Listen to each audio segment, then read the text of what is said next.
অনেকে বলে খাজা মাইনুদ্দিন চিশতি উনি আনা সাগরের পানি লোটে এনেছে, অনেকে এটা বিশ্বাসও করে। দেওবন্দে হিন্দুস্তানের অনেক ওলামায়ে কেরামরা বিশ্বাসও করেন। তা আমি বললাম তিনি নবীর আওলাদ, ইমামে হাসান হোসাইন, তেনার পরের আওলাদ, পরের আওলাদ, পরের আওলাদ, পরের আওলাদ, পরের আওলাদ, কত আওলাদের পরে কত রসুলের আশেকের পরে গিয়ে খাজা মাইনুদ্দিন চিশতি, যিনি 90 লক্ষ বেদিনকে কালমা পড়িয়ে মুসলমান বানিয়েছেন, তিনি যদি আনা সাগরকে ডাক দেয়, সেটা যদি লোটায় চলে আসে, তুমি জিজ্ঞেস করছো বান্দা যে ফুরাত নদীর মধ্যে হোসাইনের কাফেলার মধ্যে পানির অভাব কেন পড়লো?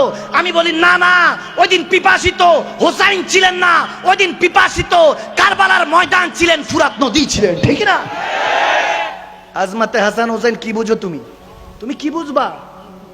তুমি মানো যে হাসান হোসেন জান্নাতের সর্দার, সম্রাট, এই হাদিস মানো, কিন্তু মুহররম আসলে তোমার যখন আমরা কেউ সুন্নি মুসলমানরা শাহাদাতে কারবালা মাহফিলগুলি সাজাই, তখন তোমার গায়ে আগুন জেগে যায়, তখন তোমার এজিদ সম্পর্কে আকীদা বের হয় রহমতুল্লাহ আলাইহি নাউজুবিল্লাহ। এত আস্তে কেন নাউজুবিল্লাহ? এখানে কি হাসানি হোসাইনি নাই? নাউজুবিল্লাহ পড়তে পারবেন না? কিভাবে হয় আপনার এই আকীদা? আপনি মিম্বরে রাসূলে বসে নাউজুবিল্লাহি মিন যালিক আস্তাগফিরুল্লাহ, কিভাবে আকীদা হয় যে আপনি মিম্বরে রাসূলে বসে নওয়াসায়ে রাসূলের উপরে যে তলোয়ার চালিয়েছে, 3 দিনের বেশি শোক পালনের নির্দেশনা নাই, ওটা আমরা মানি। আমরা সুন্নি মুসলমানরা, আমরা আলা হযরতের অনুসারীরা, ইমামে আহলে সুন্নাতদের অনুসারীরা, আমরা এটা মানি। কিন্তু ইমামে হোসাইনের উপরে তলোয়ার চললো, নওয়াসায়ে রাসূলদের উপরে তলোয়ার চলানো হলো, আমরা সেই সম্পর্কে আলোচনাও করব না। এটা কেমন ইসলাম? আবার কেউ কেউ আছে কে হোসাইনি মুসলমান না এজিদি মুসলমান। আমি বললাম এজিদ আবার মুসলমান কবে থেকে? আওয়াজ দেয় না। 39 বছরে 3 বছর খেলাফত পাইছে, করেছে, এরপরে তো ফিনারে জাহান্নামা খালিদিনা। কই গেছে কুকুর, বিড়াল, শিয়াল কোথায় টেনে হেসে খেয়ে ফেলছে, খবরও নাই। কারো যদি এজিদের সম্পর্কে এত ভালো লাগে, নিজের ছেলের নাম রাখেন এজিদ, আগে পরে আমার নবীর নাম লাগানো যাবে না, ডাকবে ডাইরেক্ট এজিদ, যাতে কেউ হেঁটে গেলে আপনাকে বলে ওই যে এজিদের বাপ। আওয়াজ দেয় না। যদি এত মায়া লাগে তাহলে এজিদের বাপ নিজেকে বানান। আমরা তো হোসেনের গোলাম হয়ে বাঁচতে চাই, আমরা তো হাসানি গোলাম হয়ে বাঁচতে চাই। আরে যখন ইসমাইল জবিউল্লাহর কথা আপনি বলেন, 10ই জিলহজে যখন কোরবানি করতে যান, কেন আপনার মনে পড়ে না ইব্রাহিম খলিলুল্লাহর উপরে যখন ইমতিহান আসলো, ইসমাইল জবিউল্লাহকে শাহাদাতের রক্ত পেয়ালা পান করার জন্য হুকুম আসলো, আল্লাহর রাহে যখন কোরবানির হুকুম আসলো, তখন ইসমাইল জবিউল্লাহ দাদা হন, দাদা নবীজির দাদা, ইমাম হাসান হোসেনের দাদা, তিনি হলেন ইসমাইল জবিউল্লাহ ইব্রাহিম খলিলুল্লাহ, তেনারা হলেন দাদা পরদাদা। ওই দাদার উপরে ছুরি তলোয়ার চললো না, ওখানে দুম্বা চলে আসলো, আল্লাহ জান্নাত থেকে দুম্বা পাঠিয়ে দিলেন। জিজ্ঞেস করছেন নাতির বেলায় কেন ছুরি চলছে? তাহলে বুঝেন নাই বান্দা, ইশক ইলাহি আরেক জিনিস, ইমতিহান ইলাহি আরেক জিনিস। যখন ইশক ইলাহির কথা আসলো, তখন ইসমাইল জবিউল্লাহর উপরে ছুরি তো চালানো হলো, কিন্তু মাথা কাটলো না, সার কাটলো না। কিন্তু হোসাইনে যখন হোসাইন রাদিয়াল্লাহু তাআলার উপরে ছুরি চালানো হলো, গর্দান দিয়ে দিলেন। দুইটার পার্থক্য বুঝেন আজকে মুসলমান, ভালো মতো দিলের মধ্যে মুখস্থ করে যান। দুইটার পার্থক্য হলো দুটোটাই, একটা 10ই জিলহজ আর একটা 10ই মুহররম। ওই 10ই জিলহজ দিয়ে বছর রক্ত দিয়ে শেষ, আবার 10ই মুহররম রক্ত দিয়ে শুরু, স্যাক্রিফাইস দিয়ে শেষ, স্যাক্রিফাইস দিয়ে শুরু। মুসলমানের কোনো নববর্ষ বলতে কিছু নাই, সবই হলো স্যাক্রিফাইস। আল্লাহর জন্য, রাসূলুল্লাহর জন্য স্যাক্রিফাইস করতে হবে, আপনাকে ত্যাগ করতে হবে, কারণ ত্যাগই প্রকৃত সুখ। আপনি ভোগে সুখ পাবেন না। ইমামে হোসাইনের বেলা আর ইসমাইল জবিউল্লাহর বেলা শুনেন, ইসমাইল জবিউল্লাহকে আল্লাহ তলোয়ার থেকে এজন্য হেফাজত করেছেন, কারণ তেনার মধ্যে নূরে মুহাম্মাদি ছিল, নূরে মুহাম্মাদি ছিল।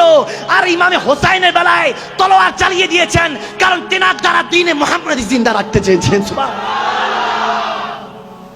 কষ্ট হচ্ছে, ওয়াজও করতে হয়, ওয়াশও করতে হয়। আর এই ওয়াশ ব্রেন ওয়াশ না, এটা কলবের ওয়াশ। আহা, শেখ হুসাইন কারবালার কথা শুনতে বসেছেন, আপনাদেরকে মোবারকবাদ। আলহামদুলিল্লাহ পড়বেন না? কসম করে বলছি, ইমামে হোসেন হোসেন আপনাদেরকে দেখে বড় খুশি হচ্ছেন এখন। যাদের সরদারিতে যুবক জান্নাতে থাকবো, তেনার মাকামে, তেনার মজলিসে বসেছি। 22,000 ইয়েজিদির সামনে 72 নিরস্ত্র হুসাইনি কারবালা নওয়াসায়ে রাসূলুল্লাহ দাঁড়িয়েছিলেন। নামাজে আসর ছিল, ইমামে হোসাইন যখন জুলফিকার চালাচ্ছেন, আল্লাহু আকবার। এরকম আসে হাদিসে রওয়ায়েতে, শামে কারবালার মধ্যে এভাবে এরকম আসে। আব্দুল হক মুহাদ্দিস দেলবি আলাইহি রাহমাত তিনি এভাবে বর্ণনা করেছেন, আমার শাইখ তরিকত থেকে শোনা।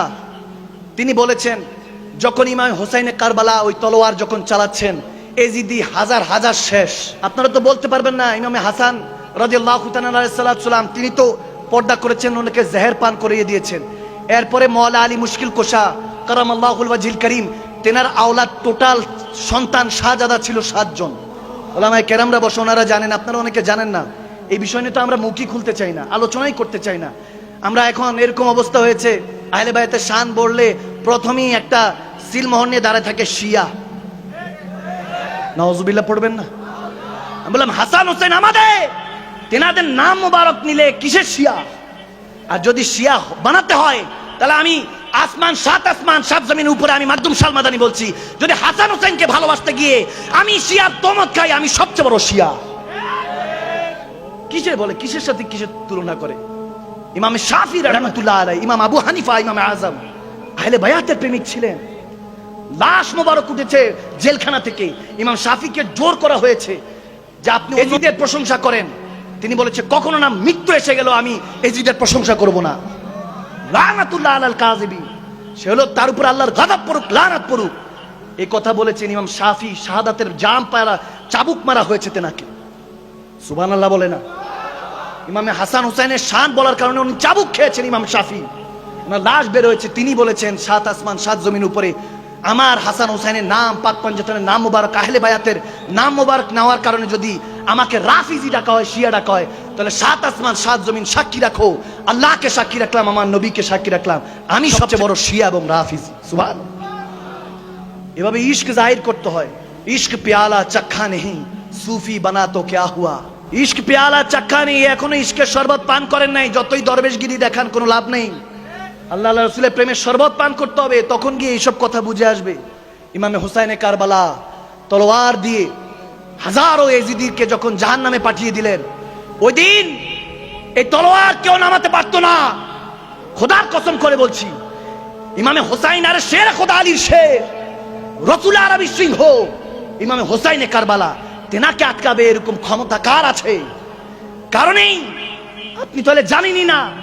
যদি আপনার ইমান এরকম হয় তাহলে আপনার ইমান দুর্বল। ইমানকে সাবেত করুন, কামেল করুন, মোকাম্মেল করুন। শুনুন, ওদিন ইমামে হুসাইনে কারবালা তলোয়ার ছেড়ে দিয়েছেন, ফেলে দিয়েছেন যখন আসরের আজানটা পড়েছে। সুবহানাল্লাহ বলে না? সুবহানাল্লাহ। আমি ওই মাসলা যাইবই না। পানি নিয়ে এত কাটাকাটি মারামারি, নামাজ পড়লেন কি দিয়া? বলবে তায়াম্মুম, আমি ওদিকে যাবই না। তেনারা তো এমনি পুত পবিত্র।